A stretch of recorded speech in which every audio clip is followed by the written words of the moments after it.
औज़ बिल्लाहि मिनश शैतानिर रजीम बिस्मिल्लाहिर रहमानिर रहीम रब्बे ज़िदनी इल्मा। ऐ अल्लाह ताला मेरे इल्म में इजाफा फरमा और मुझे सच बोलने की तौफीक अता फरमा। अस्सलाम वालेकुम जिन जान पाकिस्तान जी। जिन जान पाकिस्तान जी, वो ये गोली क्यों चलाई हो पहले यह दस वजीर आजम। जिन जान पाकिस्तान जी, जिहड़ा साडा इस वेले कानूनी निज़ाम है ना अदालतां दा, यह इन्ना अफसुरदा हो चुका है कि किसी भी बंदे नूं इंसाफ की उम्मीद ही नहीं। सारे चोर जज इन्होंने लिया के बाते ने। यहिया जिहड़ा ना अफरीदी, यह सब तो वड्डा बदकार जज जे। यह किसी बदकार मां का बच्चा है। यकीन करो, हरामदियां दा काम जिहड़ा ना वो इस तरह का हुंदा, हलाल दे कदी इहो जिहा काम नहीं करते। इस करके मैं कहना वा कदी मैं हुण की कवां, वे बेशर्मा कुछ तो सोच। 26 नवंबर के वाकया का तेन कोई भार नहीं। बगैरत मां दिया बचिया, बगैरत बाप दिया बचिया, तेन कोई एहसास नहीं। तू चीफ जस्टिस है,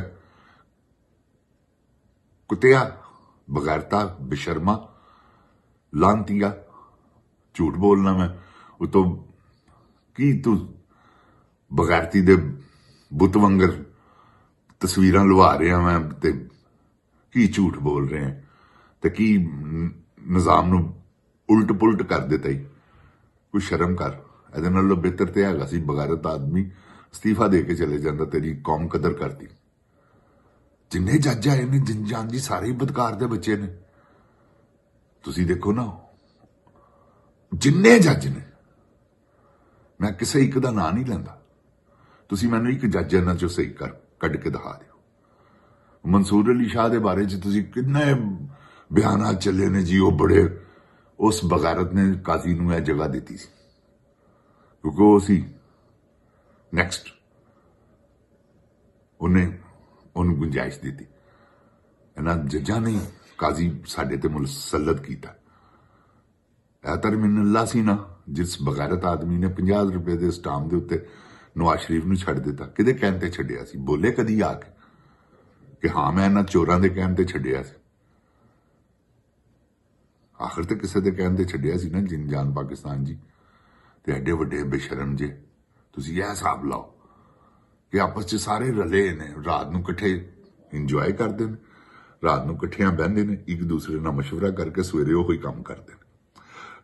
ਐਸੇ ਬਦਨੀ ਦੇ ਬੱਚੇ ਨੇ ਤੇ ਇਹ ਅਵਾਰਾ ਗਾਵਾਂ ਦੇ ਬੱਚੇ ਨੇ ਜਿਨ ਜਾਨ ਪਾਕਿਸਤਾਨ ਜੀ।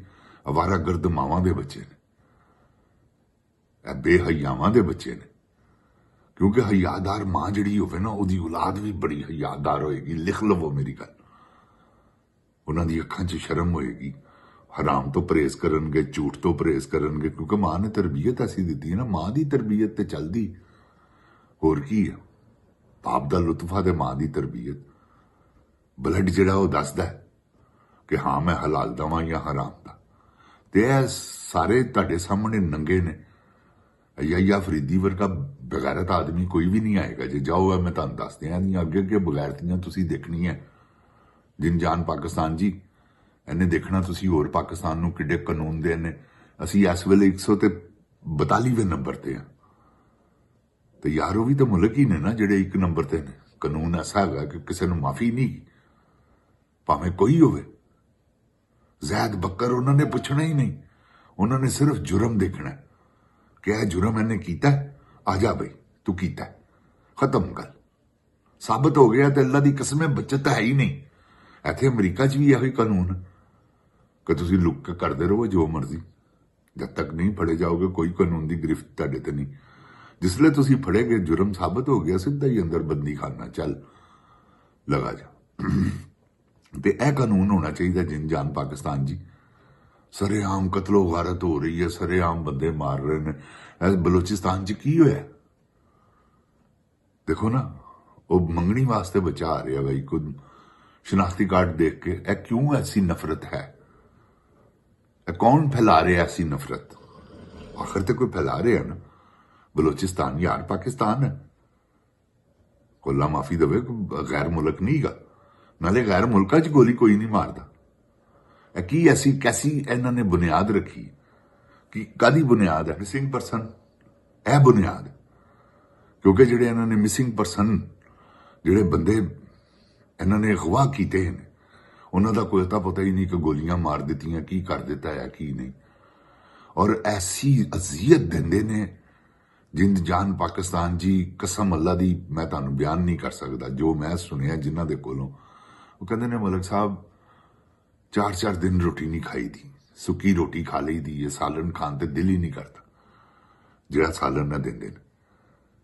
ਤੇ ਜਿੰਦ ਜਾਨ ਪਾਕਿਸਤਾਨ ਜੀ ਇਹ ਉਹ ਹਾਲ ਕਰਦੇ ਨੇ, ਉਹੀ ਹਾਲ ਇਹਨਾਂ ਨੇ ਇਮਰਾਨ ਖਾਨ ਦਾ ਕੀਤਾ।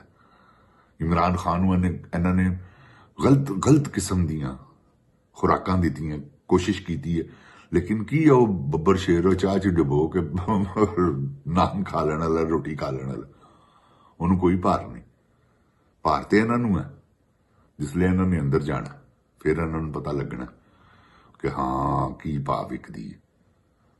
ਇਮਰਾਨ ਖਾਨ ਨੂੰ ਇਹਨਾਂ ਨੇ ਜਿਹੋ ਜਿਹੀ ਅਜ਼ੀਅਤ ਦਿੱਤੀ ਹੈ, ਸ਼ਾਇਦ ਦੁਨੀਆ ਦੇ ਹੋਰ ਐਡਾ ਵੱਡਾ ਲੀਡਰ, ਉਮਤ ਮੁਸਲਮਾਨ ਸਾਰੀ ਉਹਨੂੰ ਲੀਡਰ ਮੰਨਦੀ। ਜਿੰਦ ਜਾਨ ਪਾਕਿਸਤਾਨ ਜੀ ਹਕੀਕਤ ਹੈ ਕਿ ਉਹ ਯਾਰ ਲੈਜੈਂਡ ਆਦਮੀ ਹੈ, ਸੈਲੀਬ੍ਰਿਟੀ ਹੈ, ਸੈਲੀਬ੍ਰਿਟੀਆਂ ਦਾ ਉਹ ਰਾਜਾ ਹੈ। ਜਿੱਥੇ ਚਲੇ ਜਾਵੇ ਇਮਰਾਨ ਖਾਨ ਤੋਂ ਇਲਾਵਾ ਹੈ ਕੋਈ? 10,000 ਬੰਦੇ ਦੇ ਵਿੱਚ 10,000 ਸੈਲੀਬ੍ਰਿਟੀ ਖਿਲਾਰ ਦਿਓ, ਉਹ ਇਕੱਲਾ ਹੀ ਲੈਜੈਂਡ ਵਿੱਚੋਂ ਲੱਗੇਗਾ ਉਹਨਾਂ ਸਾਰਿਆਂ 'ਚੋਂ ਕਿ ਨਹੀਂ ਇਹੋ ਹੀ ਕਹੇ ਬੱਬਰ ਸ਼ੇਰ। ਤੇ ਇਹਨਾਂ ਨੇ ਉਹਨੂੰ ਕੈਦ ਕੀਤਾ ਹੈ ਬੇਸ਼ਰਮਾਂ ਨੇ। ਇਹਨਾਂ ਨੂੰ ਸ਼ਰਮ ਨਹੀਂ ਆਉਂਦੀ। ਉਹਦੇ ਦੌਰ ਦੇ ਵਿੱਚ ਕਿੱਥੇ ਗੋਲੀਆਂ ਮਾਰਦੇ ਸਨ ਉਹ ਫੜ ਕੇ। ਕੋਈ ਐਸਾ ਵਾਕਿਆ ਆਇਆ? ਕੋਈ ਡਰੋਨ ਹਮਲੇ ਉਹਨੇ ਬੰਦ ਕਰਾਏ ਨੇ? ਇਹ ਨਾ ਉਹ ਆਂਦਾ ਤੇ ਡਰੋਨ ਹਮਲੇ ਅੱਜ ਤੱਕ ਹੋ ਰਹੇ ਹੁੰਦੇ ਤੇ ਐਬਸੋਲੂਟਲੀ ਨਾਟ। ਐਸੇ ਗੱਲ ਦੀ ਉਹਨੂੰ ਸਜ਼ਾ ਕਹਿੰਦੇ ਨੇ ਮਿਲ ਰਹੀ। ਔਰ ਉਹ ਬੱਬਰ ਸ਼ੇਰ ਕਹਿ ਰਿਹਾ ਵਾ ਕਿ ਠੀਕ ਹੈ। ਹੁਣ ਕੀ ਹੈ ਕਿ ਟਰੰਪ ਨੇ ਉਹਦੇ ਬਾਰੇ 'ਚ ਕਹਿਣਾ ਸ਼ੁਰੂ ਕਰਤਾ। ਉਹਨੇ ਆਪਣੀਆਂ ਤਕਰੀਰਾਂ 'ਚ ਕਿਹਾ ਕਿ ਮੇਰਾ ਦੋਸਤ ਹੈ। ਤੇ ਇਹ ਪਾਕਿਸਤਾਨ ਨੂੰ ਬਰਬਾਦ ਕਰਨ ਟੁਰੇ ਨੇ, ਕਿਉਂਕਿ ਉਹਨਾਂ ਨੇ ਤਾਂ ਸਾਰੀ ਏਡ ਊਡ ਹਰ ਚੀਜ਼ ਬੰਦ ਕਰ ਦੇਣੀ। ਜਿੰਦ ਜਾਨ ਜੀ ਇਹਨਾਂ ਦੀ ਯਾਦ ਰੱਖਣਾ। ਇਹਨਾਂ ਨੂੰ ਕਾਹਦਾ ਭਾਰ? ਇਹਨਾਂ ਨੂੰ ਹੈ ਕੋਈ ਭਾਰ ਇਸ ਗੱਲ ਦਾ? ਪਾਕਿਸਤਾਨ ਇਹਨਾਂ ਅੱਗੇ ਕੀ ਵੇਚਦਾ? ਕੁਛ ਵੀ ਨਹੀਂ। ਜਿੰਦ ਜਾਨ ਪਾਕਿਸਤਾਨ ਜੀ ਇਹ ਬਹੁਤ ਅੱਗੇ ਗਏ ਨੇ, ਅੱਲਾਹ ਪਾਕ ਦੀ ਕਸਮ। ਮੈਂ ਇੱਥੇ ਰਹਿਣਾ ਨਾ, ਮੈਨੂੰ ਪਤਾ ਹੈ ਕਿ ਇੱਕ ਬੰਦਾ ਇਹਨਾਂ ਦੀ ਅਰੇਂਜ ਹੈ। ਮੈਂ ਇੱਥੇ ਬੈਠਾ ਇਹਨਾਂ ਨੂੰ ਪਤਾ ਹੈਗਾ ਕਿ ਮਲਕ ਹੀਰਾ ਕਿੱਥੇ ਹੈਗਾ। ਅਗਰ ਇਹਨਾਂ ਨੂੰ ਮੇਰੀ ਜ਼ਰੂਰਤ ਪਵੇ 10 ਮਿੰਟਾਂ 'ਚ, ਮੈਂ 10 ਮਿੰਟ ਵੀ ਜ਼ਿਆਦਾ ਗਏ, ਐਸੇ ਤੇਜ਼ ਨੇ। ਉਸ ਤਰ੍ਹਾਂ ਇਹਨਾਂ ਕੋਲੋਂ ਲੁਕਾ ਕੇ ਭਾਵੇਂ ਜਿਸ ਤਰ੍ਹਾਂ ਮਰਜ਼ੀ ਬੰਦਾ, ਜਿਹਦੇ ਕੋਲ ਫੋਨ ਹੈਗਾ ਉਹ ਇਹਨਾਂ ਦੀ ਗ੍ਰਿਫਤ 'ਚ। 1 ਮਿੰਟ ਤੋਂ ਪਹਿਲੇ ਜਿਹਨੂੰ ਮਰਜ਼ੀ ਜੋ ਦੇਖੋ ਤੁਸੀਂ, ਜਿਹੜੇ ਗੈਰ ਕਾਨੂੰਨੀ ਹੈਗੇ ਨੇ ਉਹਨੇ ਕੱਢਣੇ ਸ਼ੁਰੂ ਕਰ ਦਿੱਤੇ ਨੇ। ਜਿਹੜੇ ਗੈਰ ਕਾਨੂੰਨੀ ਐਂਟਰ ਹੋਏ ਨੇ ਉਹਨਾਂ ਦੇ ਕੇਸ ਕੂਸ ਵੀ ਫਰਕ ਕਰੀ ਜਾ ਰਹੇ ਨੇ ਤੇ ਉਹਨਾਂ ਨੂੰ ਚੁੱਕ ਕੇ ਗੈਰ ਮੁਲਕੀਆਂ ਨੂੰ ਭੇਜੀ ਜਾ ਰਹੇ ਨੇ। ਕਿਉਂਕਿ ਜਿਹੜਾ ਇਹਨਾਂ ਕਾਨੂੰਨ ਇਹਨਾਂ ਨੂੰ ਇੱਕ ਵਾਰੀ ਬਣਾਤਾ ਨਾ, ਉਹਦੇ ਤੇ ਅਮਲ ਕਰਦੇ ਨੇ। ਅਸੀਂ ਕਾਨੂੰਨ ਬਣਾਉਂਦੇ ਹਾਂ ਤੋੜਨ ਵਾਸਤੇ। ਉਹ ਹੈ ਸਾਡੇ ਦੋਸਤਾਂ ਦੇ ਕੰਮ ਨਹੀਂ ਆ ਸਕਦਾ। ਫਰਕ ਕਰੋ ਇਸ ਕਾਨੂੰਨ। ਉਹ ਜਿਹੜਾ ਸਾਡੇ ਵੀ ਕੰਮ ਆਵੇ, ਸਾਡੇ ਦੋਸਤਾਂ ਦੇ ਵੀ ਕੰਮ ਆਵੇ, ਕਾਨੂੰਨ ਉਹ ਬਣਾਓ ਕਿ ਚੋਰਾਂ ਨੂੰ ਸ਼ੈਲਟਰ ਮਿਲੇ, ਕਾਤਲਾਂ ਨੂੰ ਸ਼ੈਲਟਰ ਮਿਲੇ, ਜ਼ਾਨੀਆਂ ਨੂੰ ਸ਼ੈਲਟਰ ਮਿਲੇ, ਸ਼ੂਗਰ ਮਾਫੀਆ ਨੂੰ ਸ਼ੈਲਟਰ ਮਿਲੇ। ਆਪਣੀ ਗੰਦਮ ਇੰਪੋਰਟ ਕਰਦੇ ਹੋ, ਬਾਹਰੋਂ ਇੰਪੋਰਟ ਕਰਾ ਲਓ। ਗੰਦਮ ਇੰਪੋਰਟ ਕਰਨ ਵਾਲੀ 'ਚੋਂ ਵੀ ਦਿਹਾੜੀ ਲਾ ਲਓ ਤੇ ਜਿਹੜੀ ਐਕਸਪੋਰਟ ਕਰਨੀ ਹੈ ਉਹਦੇ 'ਚੋਂ ਵੀ ਦਿਹਾੜੀ ਲਾ ਲਓ। ਇਹ ਤੇ ਦਿਹਾੜੀਬਾਜ਼ ਹੈਗੇ ਨੇ। ਮੁਲਕ ਦੇ ਖੈਰ ਖਾ ਥੋੜੀ ਨੇ ਜਿੰਦ ਜਾਨ ਪਾਕਿਸਤਾਨ ਜੀ। ਸੋਚੋ ਵੀ ਨਾ ਕਿਹੜੇ ਚੱਕਰਾਂ 'ਚ ਗਏ ਹੋ। ਇਹਨਾਂ ਕੋਲੋਂ ਕੋਈ ਵਫਾ ਦੀ ਉਮੀਦ ਨਾ ਰੱਖੋ। ਕਦੀ ਬਗੈਰਤਾ ਨੇ ਵੀ ਕਦੀ ਵਫਾ ਕੀਤੀ ਹੈ ਕਿਸੇ ਨਾਲ? ਤੇ ਬਗੈਰਤੀ ਹੈ ਤੁਸੀਂ ਦੇਖੋ ਨਾ, ਚਾਚਾ ਕੋਲ ਖਲੋਤਾ ਹੁੰਦਾ, ਪਿੱਛੇ ਮਿਲਾ ਰਹੀ ਹੁੰਦੀ ਹੈ, ਲੋਕਾਂ ਨੂੰ ਕਾਇਲ ਕਰ ਰਹੀ ਹੁੰਦੀ ਆਪਣੀ ਮੁਸਕਰਾਹਟ ਨਾਲ, ਅੱਖਾਂ ਬਲੌਰੀ ਕਰਕੇ। ਤੇ ਹੈ ਕੀ ਹੈ? ਇਹੋ ਹੀ ਡਰਾਮੇਬਾਜ਼ੀ ਕਿ ਆਪਣੇ ਹੁਸਨ ਦੇ ਜਲਵੇ ਉਹ ਬਖੇਰ ਰਹੀ ਹੈ। ਕਿਉਂਕਿ ਜਾਂਦੀ ਹੈ 8-8, 9-9 ਕਰੋੜ ਰੁਪਏ ਆਪਣੇ ਮੂੰਹ ਤੇ ਲਾਉਂਦੀ ਹੈ, ਵਾਪਸ ਆ ਜਾਂਦੀ। ਉਹ ਦੇਖੋ ਨਾ ਤੁਸੀਂ, ਲੱਗਦੀ ਹੈ ਨਾਨੀ ਹੈ ਕੀ ਕਿ ਚਿਹਰੇ ਤੇ ਹੀ 9 ਕਰੋੜ ਰੁਪਇਆ ਲਾਇਆ ਹੈ, ਟੈਰਾਂ ਤੇ 3 ਕਰੋੜ ਰੁਪਇਆ ਲਾਤਾ ਇਸ ਮਜ਼ਲੂਮ ਆਵਾਮ ਦਾ। ਮੂੰਹ ਤੇ ਪੈਸੇ ਲਾ ਕੇ ਲੋਕਾਂ ਦੇ ਲੁੱਟੀ ਜਾ ਰਹੀ ਹੈ, ਤੇ ਜਿਹੜੇ ਲੁੱਟ ਰਹੀ ਉਹ ਸਾਰੇ ਬਾਹਰ ਟ੍ਰਾਂਸਫਰ ਕਰੀ ਜਾ ਰਹੀ। ਇਹ ਵੀ ਜ਼ਰਦਾਰੀ ਵੀ, ਉਹ ਜ਼ਰਦਾਰੀ ਇਸ ਤੋਂ ਵੱਡਾ ਬਗੈਰਤ ਆਦਮੀ, ਉਹ ਤੇ ਬਸ਼ਰਮਾ ਦਾ ਸਮਝ ਲਵੋ ਤੁਸੀਂ ਅਖੀਰ ਹੈਗੀ। ਉਹ ਤੇ ਬਹੁਤ ਵੱਡਾ ਬਗੈਰਤ ਆਦਮੀ ਜਿਹਨੇ ਆਪਣੀ ਬੀਵੀ ਨੂੰ ਮਰਵਾਤਾ। ਦੇਖੋ ਨਾ, ਸਿੱਧਾ ਆਪਣੇ ਸਾਲੇ ਨੂੰ ਮਰਵਾਇਆ ਉਹਨੇ। ਮੀਰ ਮੁਰਤਜ਼ਾ ਪਟੋਨੇ ਦੀ ਮੁੱਛ ਕੱਟੀ ਸੀ ਜਿੰਦ ਜਾਨ ਪਾਕਿਸਤਾਨ ਜੀ, ਅਗਲੇ ਪ੍ਰੋਗਰਾਮ 'ਚ ਤੁਹਾਨੂੰ ਦੱਸਣਾ।